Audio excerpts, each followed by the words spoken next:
Welcome to the Salmon Runs YouTube. Enjoy the video. You start by signing into Gmail and locating the message that contains the document you want to save. Once done, open that email and preview the attachment so you can confirm the type and size. This matters for storage and compatibility. If you already created a draft, attach the file there. Otherwise, click the attachment icon in the email. Make sure you have enough Google Drive storage and that you're on a secure network before moving the file into Drive. Now, click the Attachment Save to Drive button. It looks like the Drive triangle, or use the three-dot menu and select Save to Drive. You'll see a dialog that lets you pick a destination folder. Choose My Drive, a shared folder, or create a new folder to keep files organized.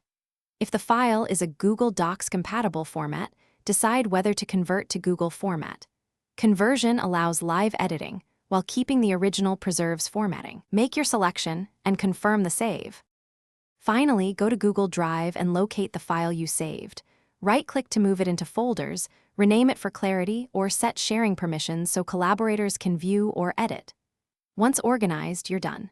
If you can't find the file or the save fails, check storage quota, your internet connection, file size limits, and browser cache. Clearing cache or switching browsers often fixes issues. As an alternative, download the attachment to your computer and manually upload it to Drive when problems persist. Thanks for watching. Consider subscribing if we helped you.